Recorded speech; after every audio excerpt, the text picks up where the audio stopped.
मेरे खिलाफ बड़ा प्रचार हो रहा, मेरे खिलाफ सारी साडा जिहड़ा संघर्षी लोग भी आ ते साडा आवाम आ वो ये प्रचार कर रहा भी देखो दीप ने ये अंदोलन खराब करता, दीप ने लोगों नूं भड़काया। पहली गल तां आपां कल रात तो जिहड़ियां घटनावां वापर रहीआं सी, कल रात तो सीक्वेंस ऑफ इवेंट जो हो रहे सी मोर्चे च उहनूं समझदे आ। पहलां साडे पंधेर साहब ते पन्नू साहब ने ये गल मोर्चे की स्टेज तो आखी भी असी पुलिस वाले दिते हुए रूट तो आपदा मार्च नहीं कड्डांगे, रोज़ मार्च नहीं कड्डांगे, असी दिल्ली दे अंदर जावांगे।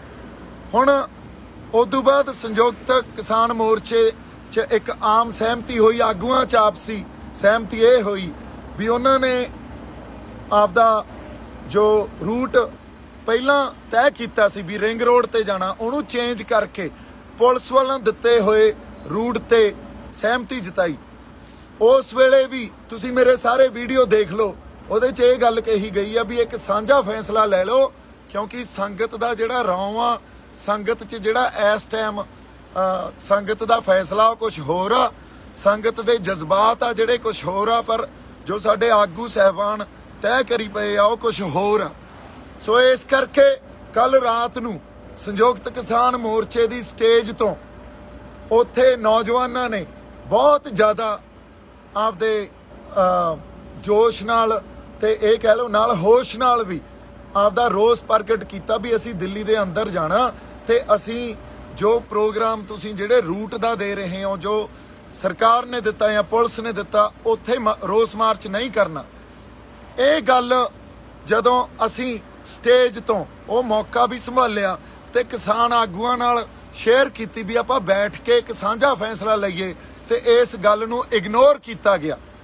पब्लिक सेंटीमेंट नूं या लोकां दे जेन्युइन सेंटीमेंट नूं इग्नोर किया गया ते ये गल कही गई जो असी कवांगे असी उही करांगे हुण। सो और संगत नूं भी उही करना पऊगा। इदों बाद अगली गल जदों ये हुई भी सवेरे पंधेर साहब ते पन्नू साहब अगे लगे, उन्हां दे ट्रैक्टर ते उन्हां दी जथेबंदी अगे सी, ते फिर संगत ने आप मुहारे हुण दीप सिद्धू कहंदे लोकां नूं भड़का गया। तुसीं एक गल सोचो भी लखां लोक कल्ला दीप सिद्धू भड़का गया। दीप सिद्धू उस वहण च जिहड़ा आप मुहारे संगत चारे पासियों लाल किले वाल नूं सिद्धी हो गई, तो दीप सिद्धू भी उन्हां च एक सी।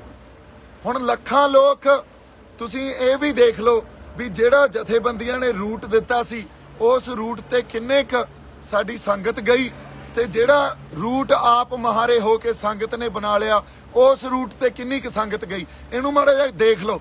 ते 4 मोर्चे तोड़ के 4 थावां तो बैरीकेटिंग तोड़ के संगत लाल किले च दाखिल हुई, लाल किले च पहुंची। उत्थे मैं तां की उत्थे जो साडियां रूहां सीगियां उन्हां च जो एक वहण सी वो सारे उस वहण च बह गए, ते असी कोई भी पोस्ट तो झंडा नहीं लाया, आपदा झंडा जाके निशान साहब ते किसान मजदूर एकता का जिहड़ा झंडा उत्थे जाके चढ़ाया। सो असी हमेशा ही जिहड़े एडे वड्डे संघर्षां दे वहण हुंदे आ ना, उहनूं असी किसे पर्टिकुलर या किसी खास व्यक्तियों नाल जोड़ के देखण लग जाने आ, इत्थे ही गलती कर जाने आ। ये फिर सारे 5-10 लाख लोग 5 तो 10 लाख लोग हो सकता गिणती इदू भी वड्डी होवे, वो सारे ही कल्परेट हो गए, वो सारे ही विलन हो गए कि कल्ला दीप सिद्धू विलन हो गया। तुसी यही पहला इतिहास च असी गलतियां कीतियां, असी संघर्षां दे वहण नूं किसी खास शख्सियत दे नाल जोड़ के देखण लग जाने ते एक बंदे नूं विलन बना दिंने आ। नहीं, उत्थे सारी संगत दा जिहड़ा रौं सी, संगत दा फैसला सी, वो दिल्ली जाण दा सी, दिल्ली एंटर होण दा सी। जदों असी दिल्ली एंटर होए उदों बाद फिर ज्यों-ज्यों रास्ता बनता गया त्यों-त्यों उधर नूं वधदे गए।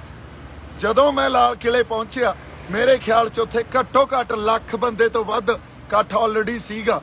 सो मेरे किसी वीडियो च या किसी होर वीडियो च भी ये दिखा दो भी दीप सिद्धू सारे नूं अगे लग के लाल किला लै गया होवे। मैं चलो साडे लोग तां भोले आ, उन्हां नूं जो तुसीं गल कहोगे कई वारी मन लैंदे आ, पर जिहड़े साडे इंटलैक्चुअल्स भी आ ਜਿਹੜੇ ਗੱਲਾਂ ਨੂੰ ਸਮਝਦੇ ਆ ਉਹ ਵੀ ਇਹ ਗੱਲਾਂ ਕਰੀ ਜਾਂਦੇ ਆ, ਤਾਂ ਇਸ ਗੱਲ ਦਾ ਤਾਂ ਅਫਸੋਸ ਹੀ ਕੀਤਾ ਜਾ ਸਕਦਾ। ਮੈਂ ਮੋਰਚੇ ਤੋਂ ਜਾਂ ਸਾਡੇ ਕਿਸਾਨਾਂ ਦੇ ਜਿਹੜੇ ਸਾਡੇ ਹਿੱਤ ਆ ਉਹ ਤੋਂ ਵੱਡਾ ਨਹੀਂ ਆ। ਆਪਾਂ ਇੱਥੇ ਭੜਕਾਉਣ ਨਹੀਂ ਆਏ। ਹਮੇਸ਼ਾ ਜਦੋਂ ਜਦੋਂ ਇਤਿਹਾਸ 'ਚ ਕੋਈ ਇਹੋ ਜਿਹੀਆਂ ਘਟਨਾਵਾਂ ਵਾਪਰਦੀਆਂ ਉਸ ਵੇਲੇ ਇੱਕੋ ਹੀ ਗੱਲ ਕਹੀ ਜਾਂਦੀ ਆ, ਫਲਾਣੇ ਬੰਦੇ ਨੇ ਭੜਕਾਤਾ। ਨਹੀਂ, ਉਹ ਇੱਕ ਵਹਿਣ ਹੁੰਦਾ। ਉਸ ਵਹਿਣ 'ਚ ਹਰ ਕੋਈ ਵਹਿ ਜਾਂਦਾ, ਜਿਵੇਂ ਮੈਂ ਵਹਿ ਗਿਆ, ਜਿਵੇਂ ਬਾਕੀ ਸਾਡੇ 5 ਲੱਖ 10 ਲੱਖ ਲੋਕ ਵਹਿ ਗਏ। ਇੱਕ ਵਹਿਣ ਸੀ ਉਹ।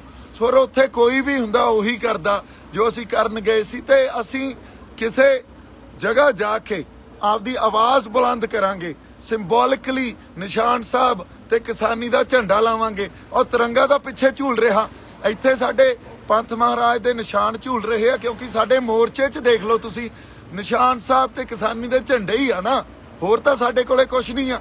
ਸੋ ਆਪਾਂ ਕੋਈ ਹਿੰਸਾ ਨਹੀਂ ਕੀਤੀ, ਕਿਸੇ ਨੂੰ ਨਹੀਂ ਭੜਕਾਇਆ। ਅਸੀਂ ਕਿਹੜਾ ਕਿਸੇ ਨੂੰ ਮਾਰਨ ਗਏ ਸੀ? ਸਾਡੇ ਖਾਲੀ ਹੱਥ ਸੀ, ਹੱਥਾਂ 'ਚ ਝੰਡੇ ਸੀ ਤੇ ਟਰੈਕਟਰਾਂ ਤੇ ਕਾਰਾਂ ਤੇ ਅਸੀਂ ਗਏ ਆ। ਹੁਣ ਤੁਸੀਂ ਦੇਖੋ, ਇਹਨੂੰ ਹਿੰਸਕ ਕਹੋਗੇ। ਮੈਂ ਕਿੱਦੇ ਦਾ ਇੱਕ ਗੱਲ ਕਹੀ ਜਾਣਾ। ਹਾਂਜੀ, ਬਾਕੀ ਅਸੀਂ ਜਾਬਤੇ 'ਚ ਰਹੇ ਆ, ਕਿਸੇ ਨੂੰ ਕਿਸੇ ਪਬਲਿਕ ਪ੍ਰਾਪਰਟੀ ਨੂੰ ਨੁਕਸਾਨ ਨਹੀਂ ਪਹੁੰਚਾਇਆ। ਜੇ ਸਾਡੇ ਤੇ ਅੱਗੋਂ ਉਹਨਾਂ ਨੇ ਕੋਈ ਲਾਠੀ ਚਾਰਜ ਕੀਤਾ ਜਾਂ ਹਮਲਾ ਕੀਤਾ, ਉਹਦਾ ਮਾੜਾ ਮੋਟਾ ਕਿਸੇ ਨੇ ਜਵਾਬ ਦਿੱਤਾ, ਪਰ ਕੋਈ ਪਬਲਿਕ ਪ੍ਰਾਪਰਟੀ ਨੂੰ, ਕਿਸੇ ਪੁਲਿਸ ਫੋਰਸ ਨੂੰ ਅਸੀਂ ਨੁਕਸਾਨ ਨਹੀਂ ਪਹੁੰਚਾਇਆ। ਕਿਤੇ ਹੋਰ ਛੋਟੀ ਮੋਟੀ ਘਟਨਾ ਕੋਈ ਹੋ ਗਈ ਹੋਵੇ, ਆਪਸੀ ਬਹਿਸਬਾਜ਼ੀ ਹੋ ਗਈ ਹੋਵੇ, ਉਹਦੇ ਲਈ ਵੀ ਅਸੀਂ ਇਹ ਕਹਿੰਦੇ ਆ ਵੀ ਐਡੇ ਵੱਡੇ ਅੰਦੋਲਨ 'ਚ ਕਈ ਵਾਰੀ ਆਪਸੀ ਇਹ ਗੱਲ ਵਾਪਰ ਜਾਂਦੀ ਆ। ਪਰ ਓਵਰਆਲ ਤੁਸੀਂ ਦੇਖ ਲਓ, ਕੋਈ ਕਿਸੇ ਲੁੱਟ ਖਸੁੱਟ 'ਚ ਨਹੀਂ ਪਏ, ਕਿਸੇ ਪ੍ਰਾਪਰਟੀ ਨੂੰ, ਕਿਸੇ ਵਿਅਕਤੀ ਨੂੰ ਨੁਕਸਾਨ ਨਹੀਂ ਪਹੁੰਚਾਇਆ। ਉੱਥੇ ਜਾ ਕੇ ਅਸੀਂ ਸਿੰਬੋਲਿਕਲੀ ਇੱਕ ਆਪਦਾ ਰੋਸ ਦਰਜ ਕੀਤਾ। ਇੰਨੀ ਕੁ ਗੱਲ ਸੀ। ਇੱਥੇ ਕੋਈ ਭੜਕਾ ਕੇ ਨਹੀਂ ਲੈ ਕੇ ਗਿਆ। ਕੱਲਾ ਦੀਪ ਸਿੱਧੂ ਨਹੀਂ ਸੀ, ਉੱਥੇ ਲੱਖਾਂ ਲੋਕ ਸੀ। ਤੁਸੀਂ ਜੇ ਸੰਘਰਸ਼ਾਂ ਨੂੰ ਇੰਨੀ ਤੰਗ ਨਜ਼ਰੀ ਨਾਲ ਦੇਖਣ ਲੱਗ ਜਾਓਗੇ ਵੀ ਦੀਪ ਸਿੱਧੂ ਭੜਕਾ ਕੇ ਲੈ ਗਿਆ, ਤਾਂ ਮੈਨੂੰ ਲੱਗਦਾ ਫਿਰ ਇਹ ਸਾਡੇ ਲਈ ਕੋਈ ਬਾਹਲੀ ਵਧੀਆ ਗੱਲ ਨਹੀਂ ਆ।